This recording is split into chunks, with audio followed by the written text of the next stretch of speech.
Good morning, good evening, good afternoon, wherever you're logging on from in the world, and a very warm welcome to the second day of Energy Security and Green Infrastructure Week, our first keynote conference session. This morning's session, which we'll get to shortly, will focus on the energy economy and specifically what we've termed the energy trilemma. And that is, how do we deliver clean, secure and affordable energy for the rest of the century? Before we dive into that session, though, I'm absolutely delighted that we have an opening address for everything that we're doing over the next couple of days from the Right Honourable Chris Skidmore MP, as well as being the MP for Kingswood since 2010. Chris has served in 5 government departments between 2015 and 2020, including as a Minister of State for University Science, Research and Innovation twice between 2018 and 2020.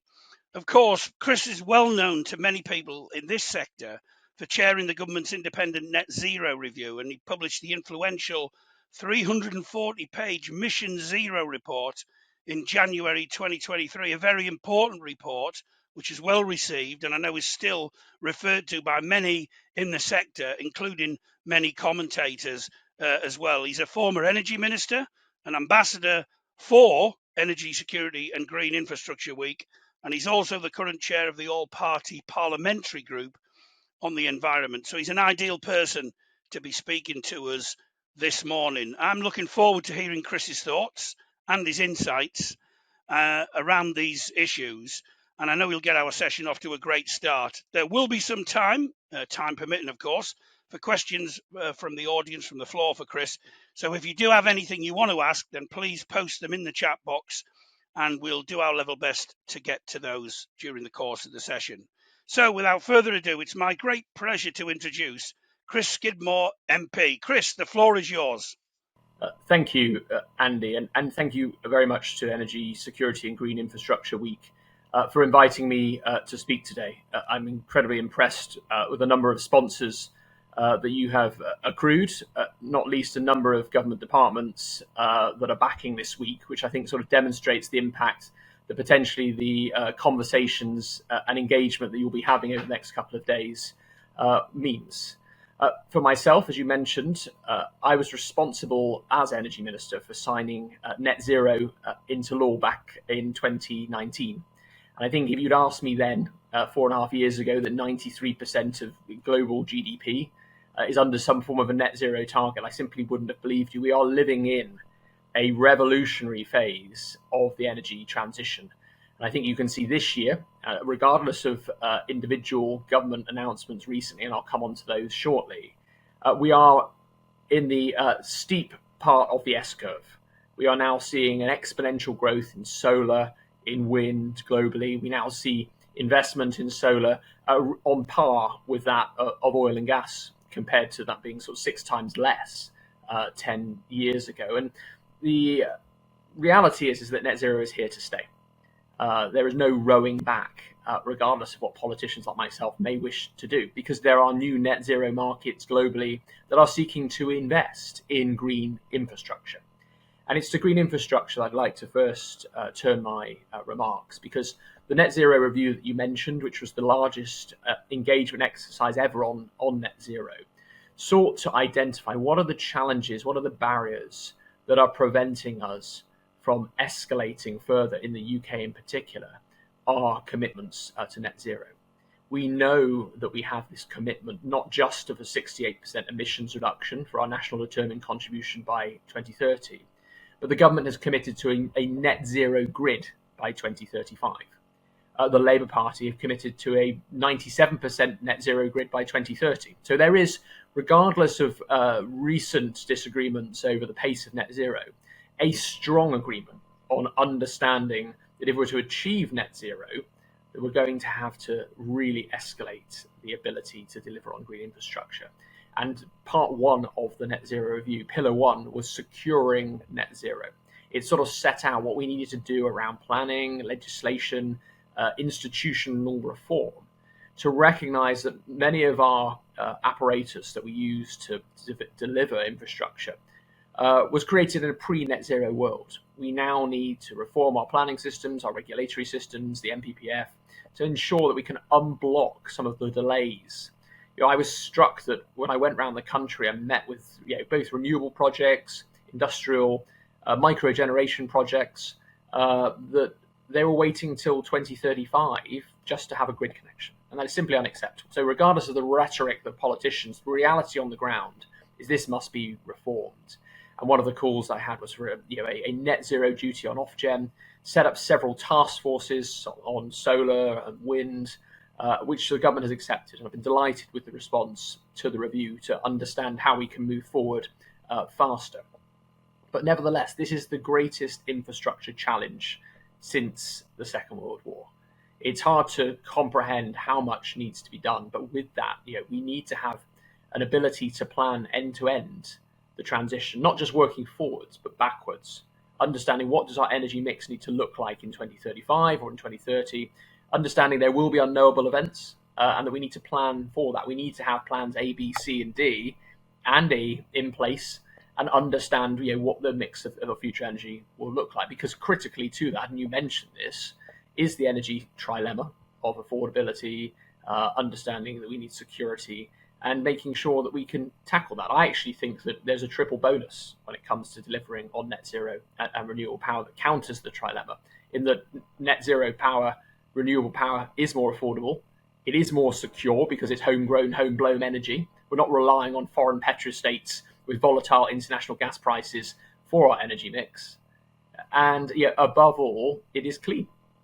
So actually trying to turn the trilemma on its head to create this triple bonus is a really core narrative for net zero, because we've seen in the past attacks on net zero as being some kind of woke eco project, and that certainly was never the case when I signed it into law 4.5 years ago. Net zero is the very bare minimum we could do in order to also ensure we had economic growth, because without economic growth, we're not going to have the private investment, the inward investment that's needed to be able to deliver the transition.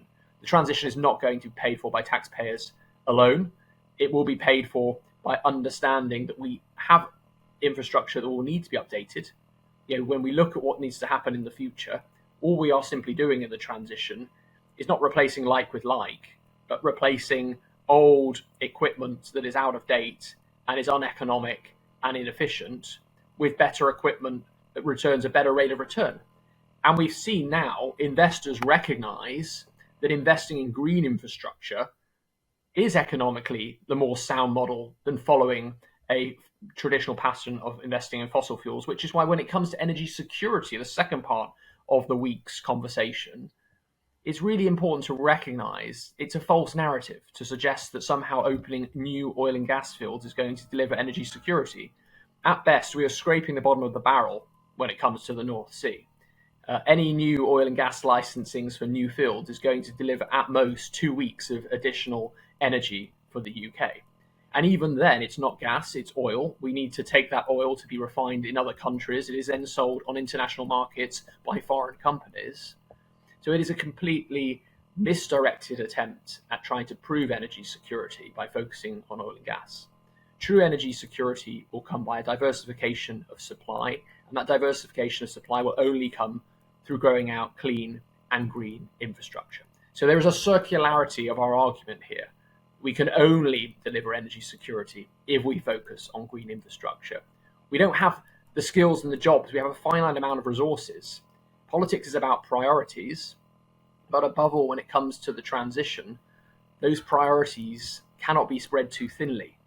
Any investment in oil and gas, any tax breaks in oil and gas is money that could have gone into building out renewables, could have gone into building out storage and capacity, could have gone into building out nuclear. And that's the focus that I think we need to have. And I think this discussion today has come at the right point, because we had the King's speech yesterday, and I saw the King sort of read out with gritted teeth that mention about bringing in annual oil and gas licensing. But this is the wrong direction for the UK to take, not just from a position of international climate leadership, but above all, a position of defending our energy security for the future. Because if we focus properly now on creating that roadmap, if we focus cross-party, as Labour and Conservatives both want to, on a net zero power grid, we can deliver a better form of energy security that isn't reliant on foreign sources of energy and electricity. And that is the prize that we need to focus on, and not be drawn down a rabbit hole of thinking about oil and gas wells and new oil and gas fields that are only going to contribute 2 weeks of extra energy security.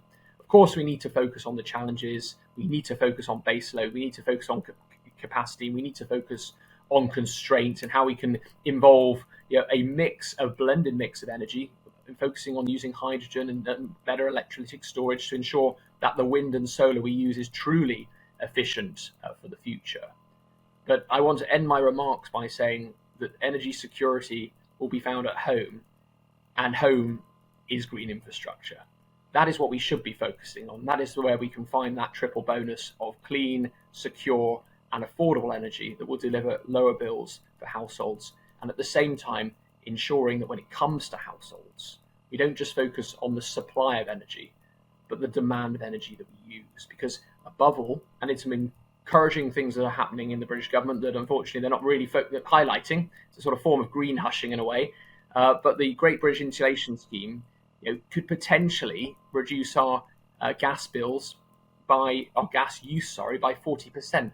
Far greater opportunity to drive energy security than opening new oil and gas fields if we can reduce the amount of gas that we use in home heating. We should never forget that when we look at green infrastructure, yes, we all need to focus on transmission connections and the ability to supply new renewable and clean power.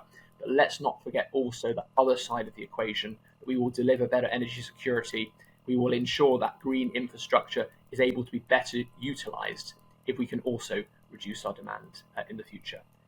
Thank you very much. I'm happy to take some questions. Thanks, Chris, for those words and for those frank comments as well in relation to where policy is going as well. I just want to ask you a question, kick off. I was really interested in what you said about the best way to ensure security of energy is to go down a renewable, a green route. Because obviously, it's ours and it's, self-evidently renewable. Do you think that message is getting across enough to the public? Because I think it's quite a powerful message, particularly when some people are looking at these issues through the prism of, well, I'm going to have to pay more or I'm going to have to go out my way. But actually, particularly at a time when we are facing more global uncertainty, potentially than ever before, then surely it should be a no-brainer that we go down this route, shouldn't it? It should be, but I think with any transition, and you can look historically at the move to petrol cars from horse carriages, you can look at the move towards electricity in the home, you can look at actually the move from coal hearths to boilers, and you will always have people who are concerned or try to make the case against the change. You remember that famous Daily Mail article from the 2000s saying the internet is dead. It's a waste of time. And that's, I think, the same with what we're seeing with the expansion of renewable power. There are always the naysayers who are looking to delay, who are looking to pick holes in problems. And it's important to be honest and have those democratic discussions and say there are challenges around solar, there are challenges around wind. The point is that we are creating a new energy system that takes a number of forms of energy that work complementary to each other, and making sure that we've thought this through with a proper roadmap, with a proper investment strategy is what the Net Zero Review called for, to try to assuage some of those concerns. But I would say also, one of the things we need to do much more of, and I think the Committee on Climate Change would also recognise this, is actually empowering individual consumers to share responsibility in energy creation, because we can create new flexible systems. We look at smart meters now. The smart meter rollout had its initial problems, but we see a significant number of people, millions of people with the smart meters, because they recognise the benefits of having greater ownership and control over their energy use.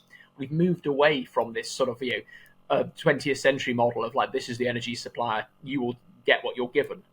We're a long way from nationalisation, but now we're moving to the next stage, which is actually how do we ensure that the consumer sees energy as a service, and that potentially with flexibilities on grid and tariff, that we can save significant amount of money, maybe up to £20 billion, and reduce wholesale electricity costs by 50%. And that's the next stage, I think, of the energy revolution, is around flexibility on the grid, focusing on the edge of the grid, micro-generation, and ensuring that the new net zero grid isn't a top-down grid, but is a dynamic one that focuses both on the initial supply of energy, but also the ability to feed energy back in. And that's very exciting. I think we are at a stage now where people recognise that they can should have greater control. No one now would move back away from smart TVs and the ability to choose their programming on TV. They just accepted that. No one bemoaned the loss of the 4 channels and those big sort of TVs. It just the price point came down, and it's very much the same, I think, with energy and net zero. We're in a transition that is the same as any other technological transition, and as soon as the price reaches a point economically where people will be able to see the benefit, we will see a significant shift. Just on that last point you made there, Chris, is there any way that you think we can speed that process up in relation to getting to the right price point? I'm thinking there of things like ground heat pumps and even EVs, really, because they are both extremely expensive. I know there are certain grants available, but probably not enough to encourage people to take those on board en masse. So what would your thoughts be on that, notwithstanding the fact that the state can't pay for everything? But nevertheless, surely there's a role for the government to nudge things along a bit. So I think 2 issues with that is that we tend, because of the media narrative, to focus on individual products sometimes. So the discussion on clean heat becomes about heat pumps, good or bad, and it's more nuanced than that. And it's important that we recognise that one very fast way in which we can decarbonise, and where America and Germany have looked how to decarbonise really fast, is through heat zoning and heat networks. I'm a member of Parliament for Kingswood near Bristol. Bristol's just signed a £424 million deal. That's private money coming in from America for the Boston company Ameresco to decarbonise their entire heat network for their council estate. And that is the opportunity. And I think that can be delivered not just by central government. It's really important that we focus on regional government. The mayors, both Andy Street, Andy Burnham, Greater Manchester and the West Midlands, have pilot trailblazer projects around decarbonising housing stock. And that is a process by which the money is being made upfront and investors are coming in. And you're seeing huge rates of return because it's profitable to invest in this infrastructure and see a rate of return over 30, 40 years. And that's what we need to try to move towards, rather than saying, everyone it's just always a heat pumps for everyone. It's not going to be the case. Heat pumps won't work in certain areas. We need to be honest with that and have that audit done. And there's some great work the Energy Systems Catapult's done on local energy area plans, where actually once you start doing the plans and you work out what can be, you see the efficiencies and the productivities that can be saved. The whole message about net zero is once you start looking at detailing your supply chains, you suddenly find, why have we been doing this for the past 30 years? It's opening up new ways of thinking, and with that is creating new efficiencies and new ways of doing business better. And that's the same for the energy. I think with the electric vehicle point, this comes down to the second-hand market, because when you look at the car sales, 80% of car sales are second-hand.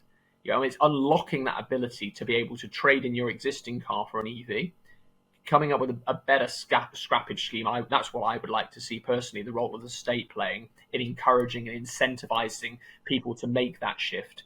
We saw great news last week that the number of charging points in the last year alone has increased by 42%. It, again, is exponential on that upwards S-curve. So I think a number of the concerns about drive anxiety for EVs will melt away in the next couple of years. That will just disappear, and we'll look back and we'll look at the press stories, just as I said about the internet and the Daily Mail, and be like, can you remember that? Everyone was worried about charge points. Well, silly us. So that's going to be solved. But the challenge is obviously battery capacity and the revolutionary ability for batteries to be able to store more energy compared to where they were 10 years ago, and understanding how we can recycle those batteries, because that will be the key point around making sure that people don't see the battery being more expensive than the car, and then how we can ensure that the second-hand car market takes off. And that's really important that we focus on that. A couple of points actually flowing from what you've just been saying there. I was interested in you talking about domestic heating, housing. There are some calls in the sector for, because if we recognise that housing and buildings are one of the key generators of pollution, of greenhouse gases, do you think there's any mileage in basically the government focusing on housing and saying, look, this is critical national infrastructure, really, and we should actually be doing more in that area, whether that be, subsidies, some of those partnerships that you mentioned, international partnerships as well with, sort of high-tech companies. Do you think there's anything in that? So I think there's 2 points to the housing debate. Obviously, one is the 80% of housing that's going to exist anyway by 2050. So having a national retrofit mission is something I've called for. I published a paper with that with the UK Green Buildings Council last month, setting out what needs to happen to be able to deliver on that. And I think we can learn the lessons from other countries. What we need is a long-term programmatic approach that stretches to 10 to 15 years, not these sort of isolated competitions that start, stop. It doesn't provide any long-term ability for supply chains to be established, for the learning costs, not just of the technology, but of the labour market to be able to be reduced. That's the big challenge we've got around retrofit is obviously people do a great job, but it's a very fragmented industry. It's not had the chance to be able to stand on its own 2 feet. So making sure that we have a retrofit program, like with the KfW in Germany, like with MaPrimeRénov' in France, a program that is available to everyone at some stage. Obviously, a tapering mechanism looking at sort of ability for people to pay, but everyone should recognise that energy efficiency is their business. Carbon dioxide does not judge people on their individual circumstances, and we need to recognise that the able to pay market is not always the able to pay market. And we need to incentivise that. I'm hoping that the government, when it comes to the autumn statement on the 22nd of November, will take forward some other additional recommendations that I've made in the past on energy saving stamp duty, for instance. We need to be able to create the finance mechanisms to be able to crowd in private finance on the back of potential green mortgages to retrofit. But then there is another question of new homes. Both parties are committing to at least 1 million homes a year, if not more. But we've seen over the past 10 years 1.3 million homes having been built that will need to be retrofitted. And that's a national scandal that we are allowing the householder, putting the burden on the householder to pay, when it really should be the house builder with such little margin for doing these things at the start. It's far less expensive to be able to ensure that a new home is a net zero home than to do it later. That was the narrative of the net zero review. If you wait and do things later, things become far more expensive. The Future Home Standard consultation, which may be launched in the next 2 weeks, really needs to grip this and recognise is once the standard's been created, we won't be going back on it necessarily. That we ensure that every new home is a low carbon, zero carbon home that is going to reduce demand, because with reducing demand reduces bills. And I think some great work has come out which shows that net zero homes can become net zero bill homes, and you're not paying then for your energy. And trying to really bring partnerships together with house builders and energy companies to ensure that when people buy their house, it's really clear what is the cost of their energy going to be, because too many people are buying their house not realizing that EPCs are not fit for purpose. We need new net zero performance certificates that actually judge the effective warmth and emissions value of a home. If you install a heat pump at the moment, your EPC goes backwards. So there's a number of legislative challenges, but absolutely this should be a core focus of whoever forms the next government. Interesting there. You use the R word, recommendations, and you talked about some of the stuff that you previously put forward. An interesting question from Peter. You may or may not be able to answer this in the chat. How many recommendations from Mission Zero has the government now accepted? Is that something you could comment on? So we made 129 recommendations, and the government responded at the end of March this year. By my own calculation, this is what we did. We had 129 recommendations, but we also set a time scale for those recommendations to be introduced. The government agreed with 70 recommendations of the 129 and also agreed to set in motion the time scale. What I haven't checked is whether that's slipped at all since. They also agreed to 30 recommendations but disagreed with the timescale. So that was about 100 recommendations. They then agreed to a recommendation that they initially said no to, which was the net zero duty on Ofgem, which they then introduced in the energy bill. So I think it's 101 out of 129 that they took forwards. So I was pleased with that. There was a number of major recommendations, however, such as a net zero delivery authority that they didn't take forward. So I think it's a shame, because we need a coordinating function, and they've set this up in Australia now, and a number of other countries are looking at having it, an independent body, mapping out what needs to happen. Because if you're a local authority, you go to DEFRA, you go to DFT, you go to the communities and local government, and the left hand and the right hand aren't always working in sync. So that was a shame. But out of the number of recommendations, I was sort of content with what was taken forwards. And another point as well, Chris, I was interested in what you said, and I don't want to put words into your mouth here, but you talked about these licenses that have been granted for the North Sea oil. You basically said that was scraping the barrel and really not really sort of something that we should be doing. Seamus in the chat said that, perhaps it would focus minds a little bit if there would be licensees of these fields would commit to providing the fuel to the UK for a particularly beneficial rate, and then it may well become obvious that it isn't really our oil or our gas in that kind of situation. Not sure how you would do that, with the various legal constraints that we have, but I think you were giving us a clear message there. You thought that was almost a red herring, really, that whole area. Obviously, it's something the government has announced, and Labour said that it will continue with if it gets in office. So, how do we get over that kind of, I don't know, really, I don't know how to call it, sort of wrong-headed approach? Yeah, I think the challenge is, I mean, for me, is focusing on the people.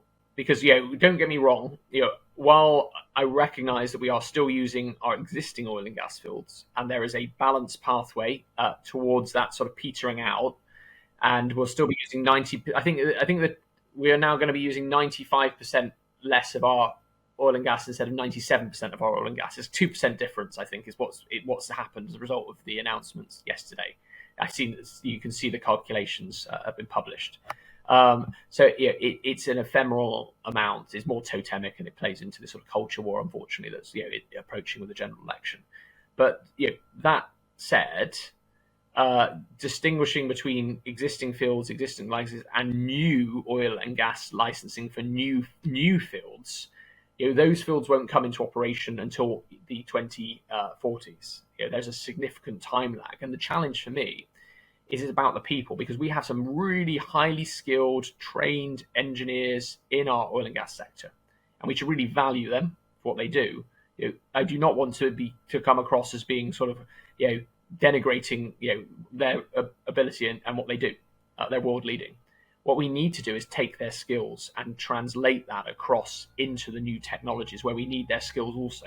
We need their skills in hydrogen, we need their skills in CCUS. And we should have a plan in place to ensure, and then also the Transition Authority has been working on this offshore energies passport, so translating their ability to work in different sectors, because that's the challenge, is that you have to then get new qualifications. There's lots of barriers, again, with moving from oil and gas to the new renewable energies. And when I've gone out and gone to wind turbines and gone to top wind turbines, I've spoken to the people working on the wind turbines. They're the same people who've worked in oil and gas. They've managed to make the shift, but it took them a long time. So my focus would be, the challenge is that private investors are pulling the plug on oil and gas.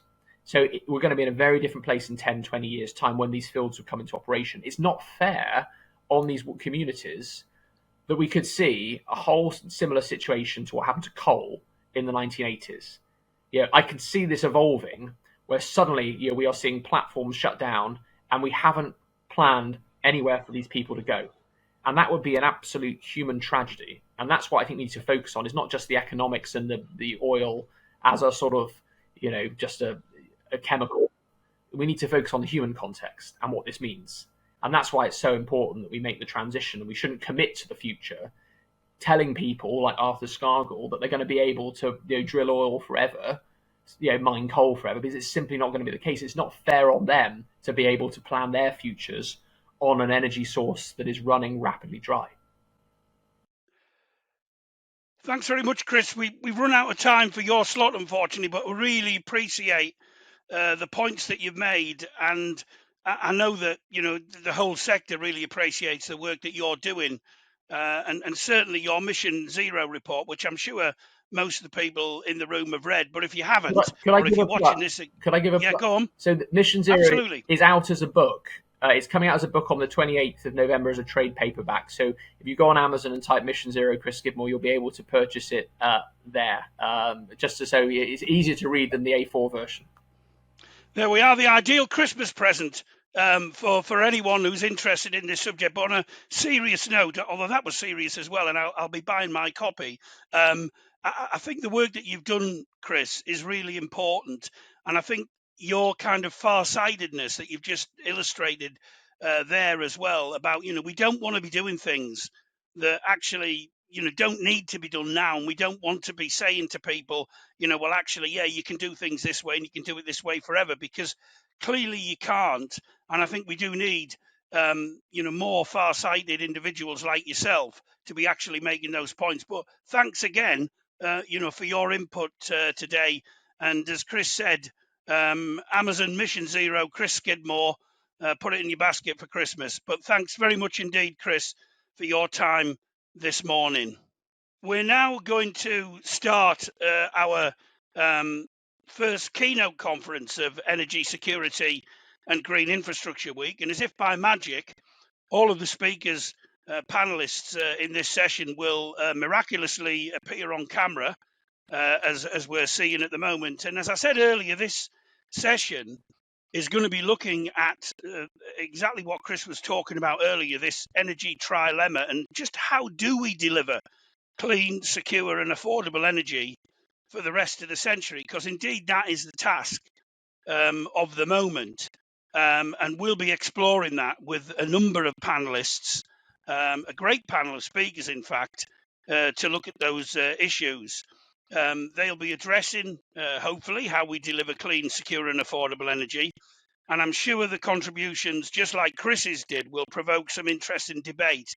Again, keep those questions coming in the chat. I'll actually try and get to some of the ones that we weren't able to touch on during the course of Chris's address, because some of them are definitely relevant to the conversation that we're about to have and the contributions that we're about to hear. But also, if you have any more, then please just post them in the chat and I'll do my level best to get them answered. Today's panel, we have, I'm going to introduce them en bloc first of all, and then I'll introduce them in turn as they're going to speak. They're going to speak for around about 5 minutes in turn, and then we'll have the time for Q&A. We've got Andrew Deeley from the Low Carbon Contracts Company. We've got Lincoln Hill from the Nuclear Industry Association. We've got Professor Seamus Garvey from Nottingham University, and also Charlotte Morton from the Anaerobic, Digestion and Bioresources Association. First up, though, we've got Andrew Deeley, who is the Director of Strategy and Development at the Low Carbon Contracts Company. And I know that he's going to highlight during the course of his contribution how the Contract for Differences system, CFD, is a powerful policy tool which can help empower the renewables industry by incentivizing private investment. He's also going to talk about what needs to be done to ensure that the CFD system meets future needs. Just to say that Andrew will be leaving us early before the Q&A because he's got a prior appointment. However, he will be ably represented in that Q&A by his colleague Tahir Majid, who is the Policy and Commercial Development Manager at the Low Carbon Contracts Company. So that's all great. So anyway, without further ado, Andrew, the floor is yours. Thank you, Andy, and good morning, everyone. It's nice to have the opportunity to speak with you today. I think we have a couple of slides we're just going to pop up, which hopefully are appearing pretty imminently. Yes, there we go. Thank you, Tahir. Okay, so thank you for the introduction, Andy. I'm here to talk about the Contract for Difference and the role it has had, but also the role it can continue to have in accelerating net zero. So if you move on to the next slide. Okay, thank you very much. So I want to give some brief context setting, and you have quite a few statistics on the slide that I'll let people read at their leisure. But what I'd like to do, just to begin with, is highlight a few key aspects of what the CFD actually is. So in a general sense, CFDs are policy instruments that offer renewable developers and generators a stable, guaranteed income over the course of the 15-year contract, with the CFD generators being provided with a fixed price for the output that they generate once their assets are fully constructed and operational. In addition to that, it also reduces cost of capital, and that's by providing developers who typically have very high upfront costs and very long life assets with direct protection from volatile wholesale electricity prices. And by virtue of that, this also protects consumers from paying increased costs when electricity prices are really high.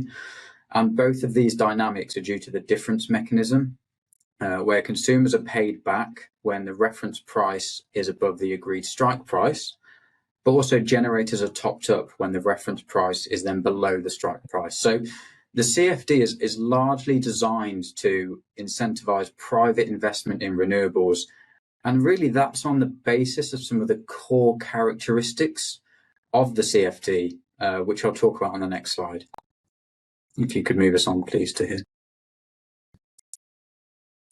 Excellent, thank you. So, as I said, it's really the characteristics associated with the CFD that has made it a really strong vehicle in terms of attracting investment into renewables, particularly in the UK. So currently, the CFD accounts for around 6.4 gigawatts of low carbon energy generated. And by 2030, based on the contracts issued up to allocation round 5, the CFD will be supporting more than 33 gigawatts of low carbon generation capacity. But the point I actually want to address here on this slide is, well, why is this seen as being a strong vehicle to promote investment? So I'd like to draw your attention to some of the characteristics that are noted on the right-hand side of the slide. And firstly, I think it's important to note that it's a 15-year contract. It's CPI indexed. So the strike price that's received at the auction, that's adjusted periodically to cater for the CPI indexation, which really provides investors and developers with a degree of protection against obviously a lot of macroeconomic factors that we're seeing. Secondly, and this is really important actually from a counterparty credit risk perspective. So it is enshrined in legislation that the low carbon contracts company has the power to raise money through electricity suppliers, and that's to fund the different payment mechanism. So whilst we are a not-for-profit, private and independent company, we carry very little to no credit risk as we have the ability to ensure that the payments are made to our counterparties. And then my final point is that the contract itself, it has various clauses such as force majeure, change in qualifying law, etc., which again provide a reasonable degree of risk balance within the contract. So it's these type of characteristics that have been successful for renewable CFDs. But what we're also seeing, as you can see on the slide here, we're starting to use these attributes to develop other schemes around CCUS, hydrogen, and nuclear, for example. Last slide, please, Tahir. Okay, so with all of that said, I think it's important that we remain relevant, we remain effective, but we also have to be capable of responding to a lot of the industry and market trends that we've seen more recently. And if we're to use the CFD or continue to use the CFD going forward, I don't think it's unreasonable to seek a degree of evolution. And I say evolution as opposed to revolution. And here you have some considerations of how we could evolve the scheme going forward. And I'm just going to pick out a few that I think are quite important. So firstly, the term we use is co-location, or what we termed as on the slide is a review of metering arrangements. And that's to enable developers and generators to, for instance, co-locate a battery alongside a solar asset. And obviously you can find more information about that on our website in terms of the guidance we've published. But that's going to be increasingly important in a world where we will have an abundance of offshore wind. And instead of curtailing that offshore wind, we need to ensure that the business models and the policies are developed in a way whereby green hydrogen could be produced, as an example. Secondly, I just want to touch on non-price factors. So they're designed to incentivize wider economic benefits and as a way of objectively quantifying aspects such as job creation, supply chain development, training and skills enhancement. So there's some way to go on this, but we really need to ensure that any non-price factors or measures that we introduce can be objectively assessed. And that's really to prevent any subjective decisions being made on those benefits that can come out of these big projects. And then my last point, more in the short term, and I think ahead of allocation round 6, and whilst our CCC don't set the auction parameters, there are, of course, levers that can be deployed ahead of this next round of auctions. So that could be things such as POP structures, delivery years, but also the administrative strike price. So think the existing design of the scheme and the auction process, that can already cater for changes in the industry and positively react to some of these trends that we're seeing, especially now that we've moved to annual auctions. So I think that's probably my 5 minutes. Very much a whistle-stop tour. We spend a lot of time engaging with industry, so please come and reach out to us should you wish to understand a bit more about the CFD. And with that, I'll hand back to Andy. Thank you.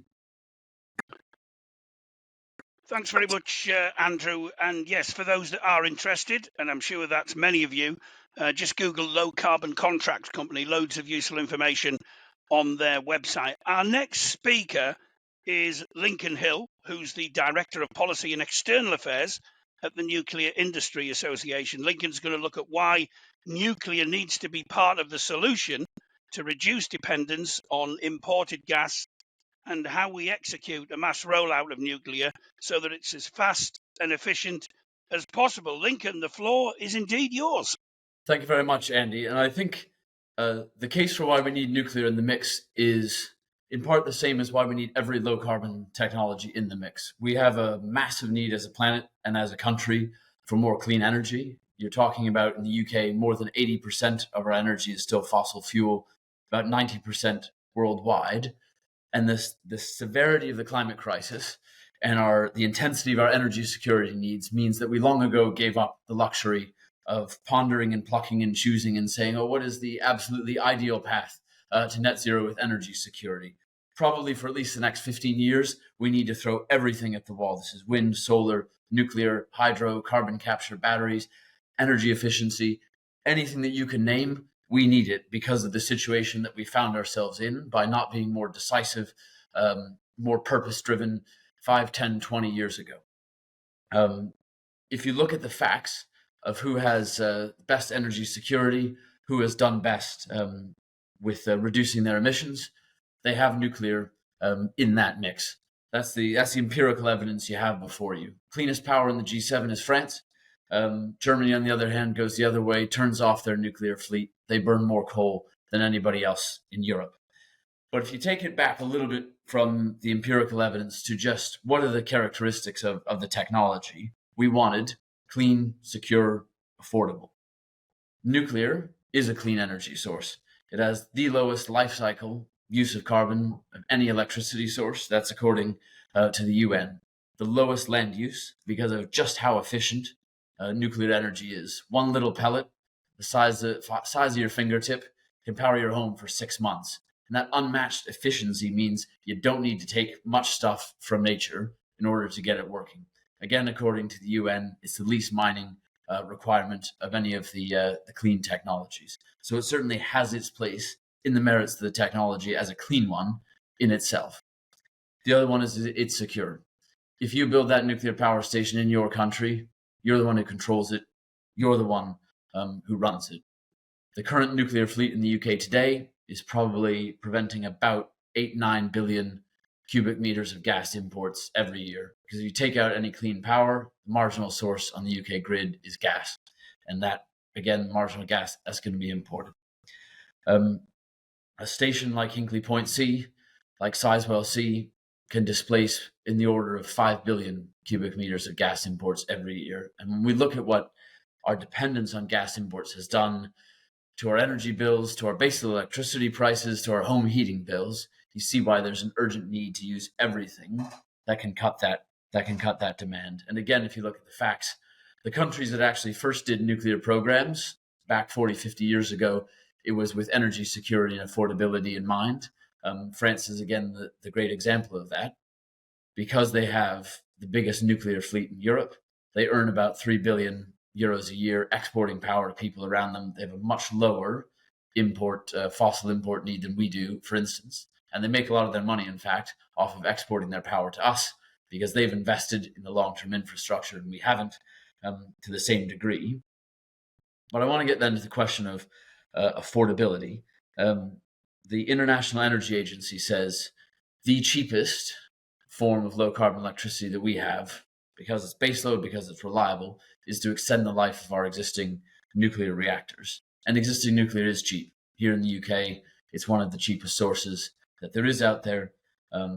In France, likewise, it produces power at about 35, 40 euros a megawatt hour. In the US, even cheaper, about $29 a megawatt hour. And then we're left with the question, can we make new nuclear cheap? Because if existing nuclear is cheap, and with the operating costs that it has, and including the life cycle of decommissioning as well, if it is a cheap source, what we have with new nuclear is we need a different approach to project delivery, to infrastructure delivery, to project management, to program management, not to the technology itself. There's nothing inherent to the technology itself that suggests that we can't bring down the costs. What we need to do is to go back to the proven, known, empirically evidenced models for how you deliver nuclear cheaply and quickly. Again, I go back to France. New Year's Day 1980, they had 34 big reactors under construction at one time. They finished 6 that year in 5 years construction time each. That was 45 years ago. Now, again, I wasn't alive then, but I've looked at the hair, I've looked at the suits, I've looked at the fashion. There is no magic they had back in 1980 that means that we can't do what they did then. We can if we apply the known principles. Fleet deployment. You build in big numbers, you capture the benefits of replication, you keep your workforce active, you keep your expertise fresh. Almost counterintuitively, the bigger you go with nuclear, the faster and cheaper it is, because you get that effective scale. And again, that's been proven over and over again by the countries who do it well. And we need to apply that with small modular reactors, with the larger reactors, because what that will bring for us is then unlocking the benefits of reliable, stable generation, low carbon generation, sovereign generation, with a uniquely long asset life. We talked about, just to close, talked about clean power for the rest of the century. The reactors that are being built today have an initial design life of 60 years, but we know they're very, very likely to get extended to 80 years and likely for 100 years. So if you want to talk about for the rest of the century and even beyond, nuclear has that unique capability in its asset life to extend your clean power supply out for decades and decades, because as we know, the net zero drive, the drive for energy security, is not just a race to the tape. We break the tape, great job done.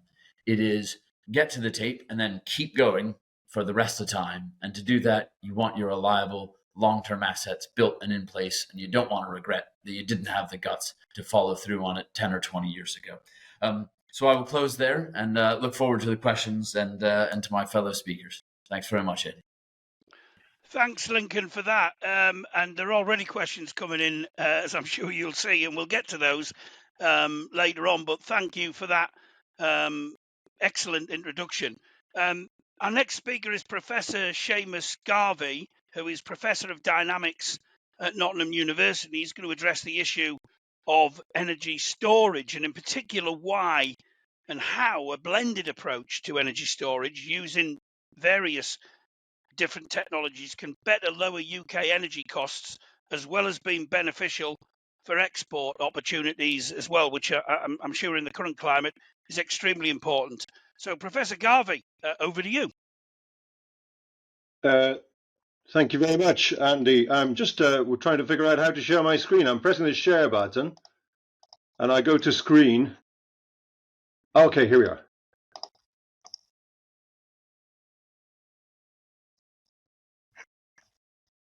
Can you see my screen? Great.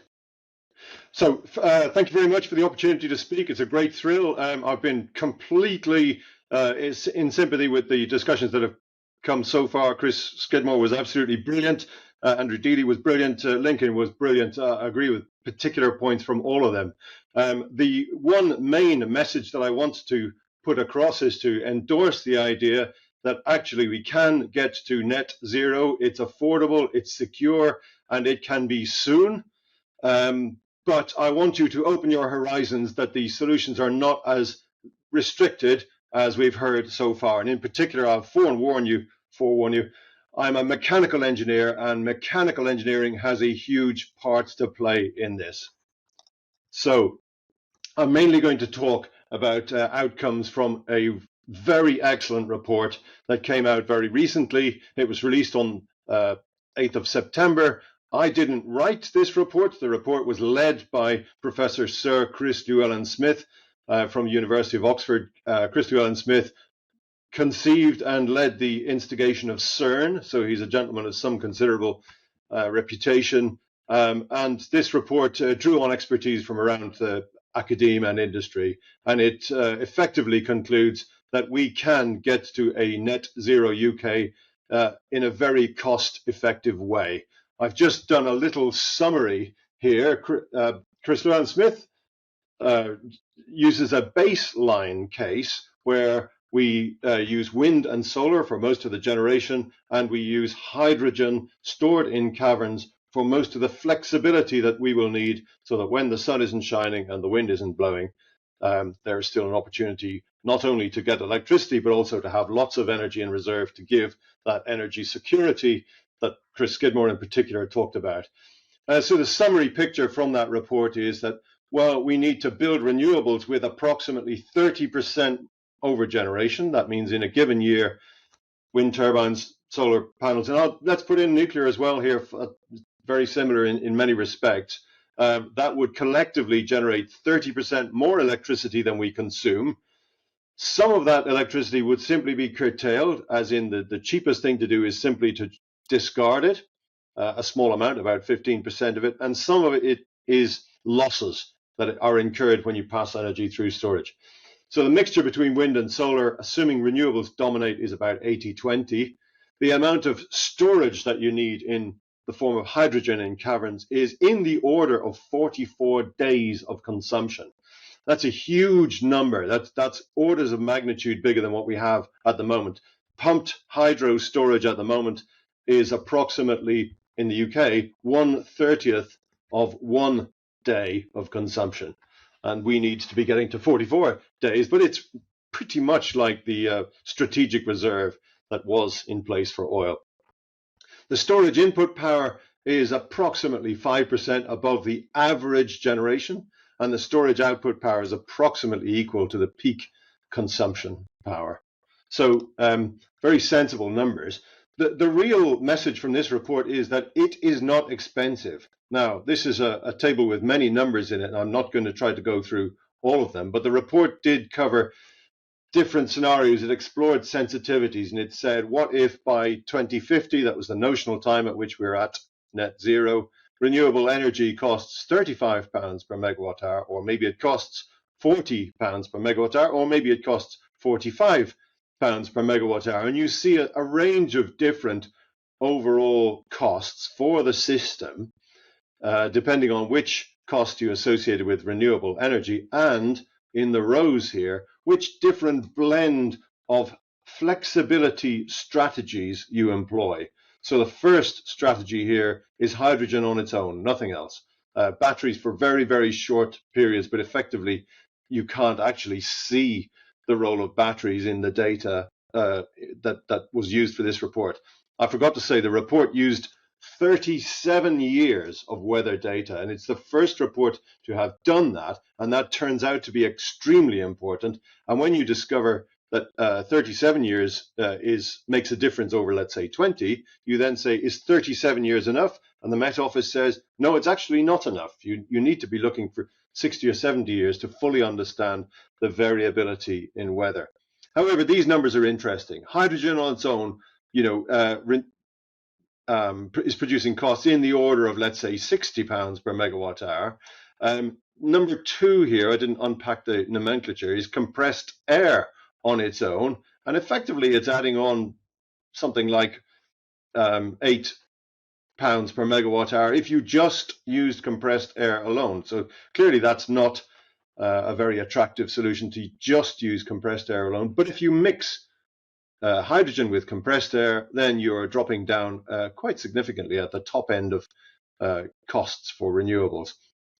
So I'm almost getting to the key point here. We can afford to make an all renewables, and by that I'll include nuclear generation, system with storage to provide the necessary flexibility. And we can do that with mainly hydrogen storage, but we do better if we blend in other forms. 1,5 represents the combination of hydrogen and dispatchable generation. So this is imagining that you could run gas-fired peaker plant and pay for capturing all of the CO2. And you see there's a very tiny benefit in the cost optimal case relative to hydrogen on its own. And there's no benefit at all relative to hydrogen blended with compressed air. So my conclusion out of this is net zero energy system is entirely affordable. If you look at those numbers for costs per megawatt hour, and you look back at what we paid last year, the electricity wholesale price was above £200 per megawatt hour for most, if not all, of 2022. So these systems are slightly more than electricity has been, but not very much more. Entirely affordable. We can use a simple solution if we want, and Chris Skidmore only alluded to hydrogen as the possible storage mechanism. But my big take home for you is that if you blend other storage types with this, you will take off in the order of 5% more. So blending storage types can give you approximately 5% better results. And when you look at the cost optimal system in that blended case, you actually realize that although the big stores are with hydrogen, most of the energy passing through storage is passing through things like compressed air energy stores or pumped thermal energy stores. It's passing through mechanical forms of storage. And most of the investment cost is passing through those stores. And just to refer back to Chris Skidmore's point about just transition, it is very likely that the big new business opportunities for the UK and the big redeployment opportunities for people currently working in the oil and gas industry are actually in developing medium duration storage. Thanks very much. Thanks very much indeed, Seamus, for that. And I know you weren't, but never apologise for being an engineer, mechanical or otherwise. We need more engineers in the world. But anyway, don't get me off on that one.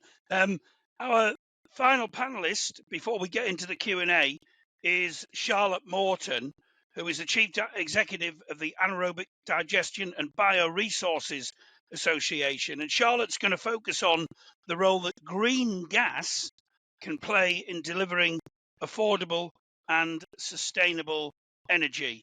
I can see that Charlotte is not on camera at the moment, so it may be that we have to listen to her and not see her. But anyway, Charlotte, over to you.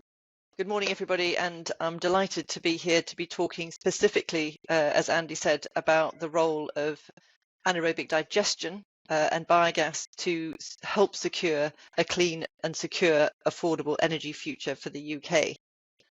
So what I was going to do, and on my presentation you would have some key numbers, but broadly speaking, we focus very much on the 140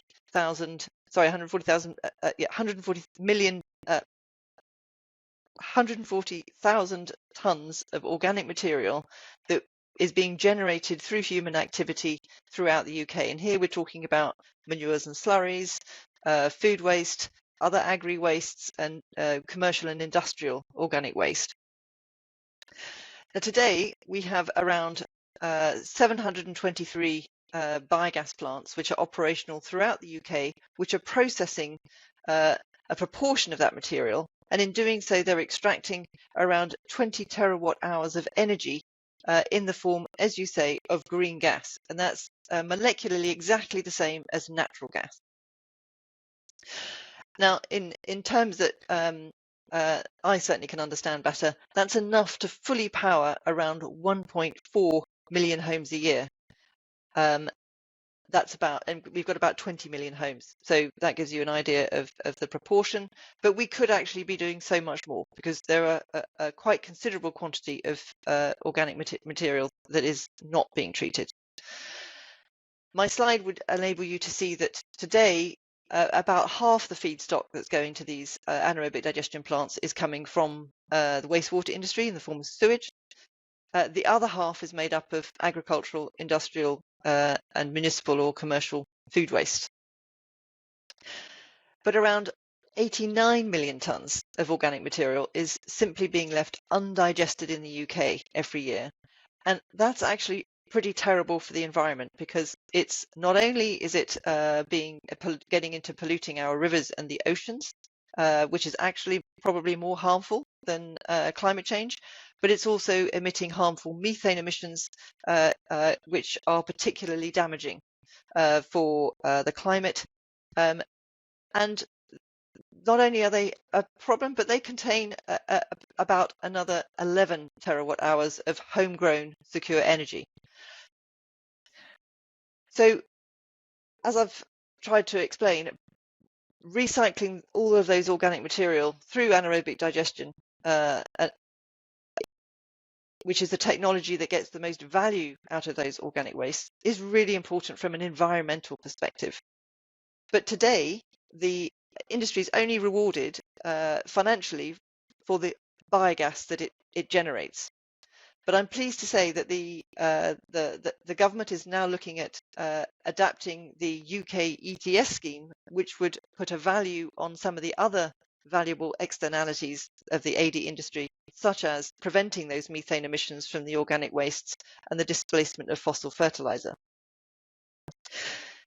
So today, the operational plants in the UK are preventing around 5.3 million tonnes of CO2 equivalent from being emitted per year. But if we were treating all those organic wastes, the AD industry could be delivering a 6% reduction in the UK's total greenhouse gas emissions, which is actually a pretty significant chunk. And critically, that's in some of the hardest to decarbonise sectors such as heat, agriculture and transport. And as I think we're all aware, methane, because it's 86 times as damaging as CO2 in its first 20 years of life, there is so much focus now on reducing specifically methane emissions. The AD industry could deliver about 20% of the UK's contribution to the global methane pledge, which has to be delivered in around 6 years by 2030. And that's very critical. If the global methane pledge is met, then that's equivalent to about 0.2 degrees of further global warming. So pretty important that we meet that. And obviously, we're focusing also on energy security, not least following the King's speech. And one of the things that's important to understand about biogas and biomethane is that not only are they providing green gas, but it's providing baseload energy capacity that wind and solar struggles to fulfill when the wind isn't blowing and the sun isn't shining. And again, just to put that in context, biomethane could provide around over a third of the projected 2050 gas grid requirements. So it's not insignificant. And lastly, to the point of affordability, biogas contributes to both energy security and affordability. If, as the IEA projected recently in its World Energy Outlook, our industry reaches its 8% compound annual growth rate by 2030, then biogas and biomethane could be delivering about 10% of our domestic gas import needs, which obviously means we're less exposed when things like the Ukraine situation arises and energy prices soar, because we're producing homegrown green gas. And if you add on to the fact that, as I've already mentioned, it's providing baseload capacity for the grid and forming part of our peaking plant capacity alongside electricity alternatives, we can see that what we have is something that is particularly valuable for the UK. So essentially, what we're generating is clean, secure and affordable energy, which is extracted from waste resources that are otherwise emitting damaging methane and polluting our rivers and oceans. So essentially, what's not to like?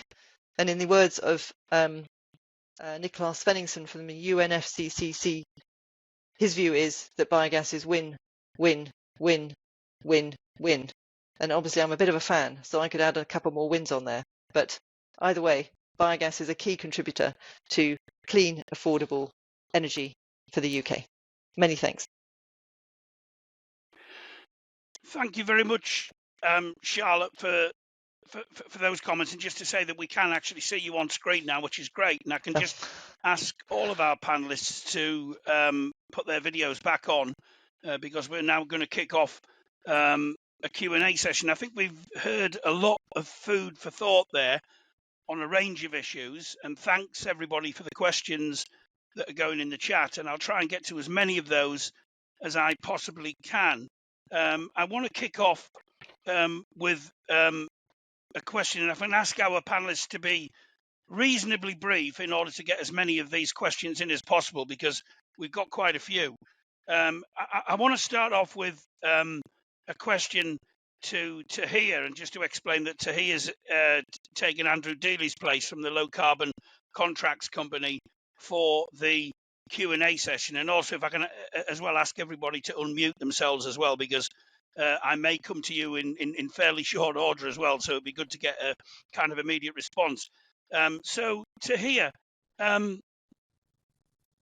how has the contract for differences system evolved, and how do you see it evolving in the future in order to deliver the benefits in this particular area? What's your view on that? So if I start with its application for low carbon electricity, initially, as is often the case with a lot of sort of early stage introductions, there was a sort of an administrative strike price. So in effect, strike prices and contracts were largely negotiated between the developer and government. I think once the government was confident that there was a sufficient pipeline of projects, it quickly moved to competitive auctions. So I think that's the single biggest evolution that there's been. I think beyond that, then, there's been lots of changes to the competitiveness or the pots. So in effect, not all technologies compete with each other. So the government was quite keen to support different technologies that had different cost curves, rather than having everything compete together. I think, as Andrew touched on his presentation, there are a number of other innovations that are sort of currently taking place, one of which is to sort of make sure that the electricity grid, the network, the regulations actually match our ambition for a flexible network, and it could be that the CFDs will evolve. I think what we have seen, though, is the success of the low carbon electricity CFDs has been a springboard for the government looking at other sectors of the economy where it could similarly apply similar structures. So what we've seen is the government's looking to introduce, slightly different forms of the CFD in power CCUS, industrial CCS, low carbon hydrogen. And we even know that the Department for Transport is looking at whether or not a form of the CFD might be a suitable instrument to kickstart sustainable aviation fuels. So I think what you might see is a continuing evolution of the low carbon electricity CFD, but actually that instrument as a really great, powerful tool for investors might spring up in lots of other sectors of the economy where there's an investment challenge. Thanks, Tahir. Lincoln, you gave quite a spirited defence of the role of nuclear, as I would expect from a Director of Policy and External Affairs at the Nuclear Industry Association. But how specifically can nuclear, or what specifically can nuclear do to help decarbonise industry? Sure. And again, if we can ask everybody to be brief, because I do have quite a lot of questions coming through. Lincoln, your view on that? Yeah. Nuclear can actually do a huge amount to decarbonize industry, because what nuclear is it's a source of heat, which is what industry needs. And what we've used with the heat to date has been to heat water, to create steam, to spin turbines, to generate electricity. You don't necessarily need to confine yourself to that. And so what we have, a new generation of innovations, which are really bringing back ones we did first 50 or 60 years ago, are high temperature reactors, where the core of the reactor is operating at maybe 700 or 800 degrees Celsius. So you can either provide process heat, so high-grade steam directly to industry that you may be co-located with, or use those high temperatures for steam electrolysis of hydrogen. If you can get high enough temperatures, thermochemical production of hydrogen, so that you can basically baseload production of heat for industry that needs those if you can co-locate them. So there's an enormous amount of promise, because what nuclear is a primary source of heat. And that's what industry is struggling with. How do you get the same temperatures that you need for your different processes without burning fossil fuels? And nuclear has a huge amount to do. There's more work for us to do, but it's a huge opportunity. And I would encourage anybody who's interested, ask me, look into it, what advanced high temperature reactors can do. Thanks, Duncan. Seamus, you mentioned a number of things in your contribution, and particularly the different uses of technology. Are there some areas of technology that could be both good for lowering UK energy costs and also good for export opportunities? Absolutely, and I would particularly pick out what I call medium duration energy storage technologies among those.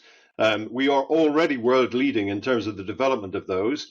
I would note that we have a world leading liquid air energy storage company within the country, and several other technologies, compressed air included. So yes, there's absolutely an opportunity to do both of those, and there's particularly an opportunity to integrate energy storage directly into wind turbines. That's a mechanical engineering problem, and we are situated to be the best customer in the world for that technology. So it should develop here. It's mechanical engineering. That's what the Industrial Revolution was about. We started all that.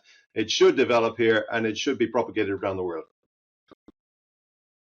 Thanks, Seamus. Charlotte, I'm struck by a lot of what you said, but I'm also struck by the fact that it appears to me, and I may be wrong on this, that the whole anaerobic digestion area isn't as widely taken up as it probably should be, judging by what you said. And just to say, by the way, that we will share Charlotte's slides on our website after the event. What do you think that we need to do, that the government needs to do, to ensure a wider take-up going forward? Well, it's all about pricing. The reason we're in a climate crisis at the moment is that we don't price the value of things properly. So we're not pricing or rewarding people for treating organic wastes. So that's where we have to change things. And I was actually pleased to be in a meeting a couple of weeks ago with Minister Harrison, who's the first minister I've ever heard talk about the circular economy of organic wastes. And the need to put sort of the right pricing on this, so that the industry has the money to properly treat these wastes and to turn them into valuable products. At the moment, the government is incentivising the industry through the Green Gas Support Mechanism, which has just been extended for 2 years, and it's also finally implemented its proposals for separate food waste collections. There is a huge amount of organic material on farm, and again, which are causing problems because they're not being treated. 90 million tonnes. We need to get that material with a price on it, so that it can then get to into biogas plants. If wastes start to have a value, then suddenly they stop being wastes. But I just want to press you on that. But what needs to be done to make that happen? Because I don't think anyone would disagree with that as a concept. But why aren't we seeing it happening? It's because the pricing needs to change. So I mentioned the changes that are being made to the UK ETS that are starting to look at how they can put a price, for example, on methane capture. If the industry is rewarded for methane capture, then it might be able to pay for manures and slurries. And in those circumstances, I'm sure farmers would be willing to sell them. So it's all about changing the price, or the government, for example, putting a fertilizer obligation on farmers, so they have a requirement to buy a proportion of their fertilizer from organic sources, such as biofertilizers, or a supply obligation, something like that. But there needs to be some kind of intervention. Thanks, Charlotte. I just want to turn back to Tahir. We had someone speaking to us yesterday, and they were talking about the lack of interest in the latest CFD auctions for offshore power, offshore wind. Have you got any sort of reflection on that, from the point of view that, we're often told that should be a key area as part of the energy mix, and yet there appears to be little interest or little incentive for organisations to get involved in that, at least via the CFD auctioning system? Tahir. So, I mean, we manage the CFD, and when companies are successful in those auctions, then we sort of manage the transition to those contracts and manage them through the lifetime of the contracts. What we don't do is set the auction parameters. That's rightly a matter for government. Now, I know that you would expect the government, after every auction, to look at, how that auction went. I mean, having, listened to, members of the industry, I think, there's not sort of a widespread view that the auction process and the CFD needs reform, that there may be some short-term macroeconomic factors at play. But I think ultimately, any reforms to the CFD are a matter for government, and they'll rightly listen to industry. I think it is worth reflecting that, we have moved away from a sort of 2-3 year cycle of auctions to an annual one. So, to the extent that there wasn't any successful offshore wind in the last auction, there's a really quick opportunity for projects to succeed or to participate in future annual auctions. And that's something that's been a relatively recent innovation. I think it's also worth reflecting that, despite the absence of offshore wind, there was a huge number of projects. I think 97 different projects were successful at the last auction.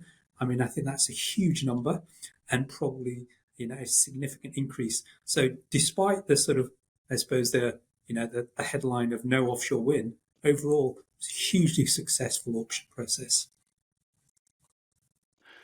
Thanks very much. I was interested in what you were saying, Lincoln. You were talking about the need for more nuclear power stations. And I think you were, again, I'm not trying to put any words into your mouth, but I think you were heading off at the pass.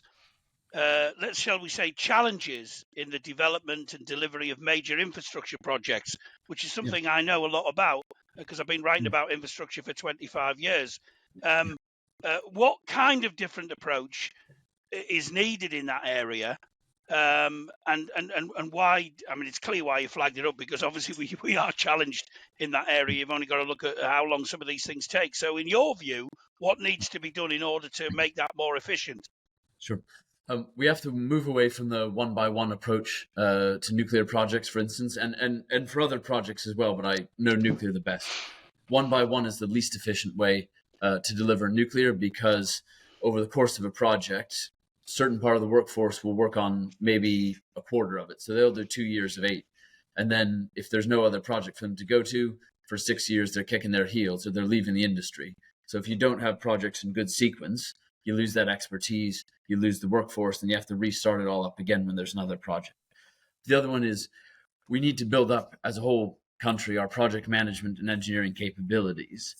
Specifically for thinking about these big projects, we need to insist on maximum design maturity before we start pouring concrete. As far as we can possibly say, and then unify or coordinate as best we can design with project management, with construction execution. So there is a common thread ensuring the consistency and approach to these projects, and then we're building up the key capabilities. Because what we've seen with nuclear projects across the world is not that the nuclear parts or stuff that's specific to nuclear trips us up. It's the stuff that is specific to any big project, big infrastructure, project execution. And if we get into a fleet mentality and we build up our skilled workforce across all of the engineering disciplines, across a lot of the skilled trades that we need more of, not just in nuclear, but across this piece, keep those people active, keep them employed, keep the experts, preserve the lessons that they've learned from projects, and keep applying them to all the ones across all the sectors that we need, then I think we'll get better project delivery in nuclear and then in the other sectors as well. Yeah, and just as well, it's not really a supplementary. It's just another question I want to ask you. If we were having this, sort of conversation in a wider public forum, there would be those that would suggest that actually, why should we be even going down this route of nuclear when actually it generates waste that's going to be around? I've got a few years left yet, but actually way long after. Yeah. Anyone around this virtual table is going to be around. So why should we be looking at it anyway, particularly when some would suggest we can get where we need to get through renewables? Sure. It's because all energy industries produce waste. Nuclear produces the least by volume, and it best understands and has the best practice approach to dealing with that waste. We are the only industry that before we even start building a new power plant, you have to lay out a funded decommissioning program for the whole life cycle. and you have to say, this is the pathway that we're going to take to manage the waste. Again, it's very small in volume, which makes it easy to isolate. And it's not stuff like CO2 which is being pumped into the atmosphere. What you do is you cool it, you vitrify it, so you turn it into glass, you wrap it in concrete, you wrap it in some reinforced steel, you wrap it in some more engineered barriers, and you bury it deep underground, so it's totally isolated from the environment to which we would be exposed. And that approach, that very, very rigorous approach, highly engineered, sophisticated understanding of the science, I think is what we should actually apply across the energy economy. And just for a sense of scale, I guess you said from more public understanding, the high level waste, so where most of the radioactivity is, for all of Britain's nuclear history, 75 years of research power generation, it's a dishwasher tablet worth of volume for everybody in the country. So it's really tiny, tiny volumes for the massive amount of clean energy, and we have a really good grip on how to manage it and ultimately how to create solutions for its ultimate disposal. Thanks, Lincoln. Just to wind things up, I actually want to ask the same question in finishing to everybody, and that is going forward. Obviously, that this whole area of delivering clean, secure, and affordable energy, we're going to need buy-in for this, not just from government, but particularly from the end user as well, and from consumers. And I want to ask each of you succinctly, how would you kind of highlight the solution that you're advocating or the area that you're working in, if you like, to the wider, sort of consumer base, the public, if you like? How would you say, look, we've got to do this because, and this is why, you need to go down this kind of route? And I want to start off with Seamus, if I may, to answer that question. Thanks very much, Andy. Well, we've got to do something because the evidence is all around us that we have to do something. Now, for the question is, which one of these different solutions should it be? And Lincoln already said it. We have to throw it all. We have to do everything, so pretty much simultaneously. We have to manage a pathway through to things. I think that the areas of wind turbines, the UK is particularly rich in offshore wind, and we have a particularly strong resource compared. We're not particularly strong in uranium. We have resources of other sorts, but we have especially strong in offshore wind. We're also, interestingly, especially rich in salt deposits for storing gas in salt caverns. So those are two particular reasons. And I would pick up one important point that I think Lincoln made, and it's really, really important. We're not just talking about infrastructure for the kind of nominal lifetime of a wind turbine. In the case of a wind turbine, the blades of a wind turbine are finite life. They have to be replaced after 20 years, 25 years. But most of the structure of a wind turbine is not finite life, in the sense that a little bit more cost could make it last a very long amount more time. And we should be not just aspiring to get through the tape-ins, to use Lincoln's words, as to carry on running after we get to net zero. And we should be counting the cost of continuing running. So the arguments are all about what is the lowest pain, highest opportunity. In fact, let's not talk about pain. Let's talk about the highest opportunity for the UK. It's a mixture of these solutions, and the wind turbines and solar panels play a huge part. Thanks, Seamus. Tahir, your response to that, and again, if I can ask people to be brief, because we do have to finish at 1:30. Sure. Okay. So I do echo it's not just what I'm advocating, it's all of the above. And we just need to continue to go at pace. And, I think what our organization is doing and has been doing for the last few years is advocating the sort of private law contract, the CFD, as a solution to those, particular types of investment challenges. I think we don't need to advocate that now to government departments. They are coming to us on a monthly basis and saying, can a private law contract be the solution to this particular net zero investment challenge? We're also finding that industry is advocating those things. In fact, it's industry that's been advocating that for sustainable aviation fuels. We need to sort of broaden that message to politicians and people. And I think we're starting to do that, but we're not going to be able to do that on our own. I think we all need to collectively advocate that positive message for change. Thanks to hear, Lincoln. I would say, going for nuclear, but also for the whole system, what do people want from their energy? They want it to be reliable. Nuclear is reliable. A good low carbon system properly mixed, it's reliable. You switch on the light, there goes your power. It's clean. You want your children to have a future on this planet. You want to have your children to have a future on the planet. It's clean. It's affordable if we get it right and apply the lessons that we've learned, and we just need to get back to. And then it's jobs. Investing in jobs, as Seamus made a reference, about opportunity. It's an opportunity for you that this green economy is going to be one that's worth you living in, where you're going to have the kind of work that's long-term, well-paid, skilled, stable, that you can build a life and you can build a family, and that can be the bedrock of a community. And that's how I think you really cut through to say the opportunity, as well as the adjustment has to be made. It's an opportunity for unparalleled prosperity in a new green economy, and that's the prize we have to keep in mind. Thanks, Lincoln. Charlotte. Well, I would completely agree with that. This is the biggest economic opportunity the world has ever had. So we've just experienced the impact of not investing in green energy, homegrown green energy, through the impact of energy prices post-Ukraine. Had we done so earlier, we would not have experienced that. But the astonishing growth rates that are now forecast by the IEA for most renewables, obviously focused on biogas, is amazing. Jobs, growth of supply chains, a global market growing at unprecedented rates. It is a very, very exciting economic opportunity for everybody that happens to protect our home in the process. It's a no-brainer. Thanks very much for that succinct summation, Charlotte, and the biggest economic opportunity that we'll ever face, which I think, is something that underpins all of the discussions that we're having over the course of the next couple of days as part of Energy Security and Green Infrastructure Week. I just want to thank all of the panellists who took part in this first session this morning, to Andrew Deeley, Tahir Majid, Lincoln Hill, Professor Seamus Garvey, and also Charlotte Morton. Thank you very much indeed. Coming up next at 10:45, we have our second keynote session on another key issue in this whole area of carbon capture, usage and storage, CCUS.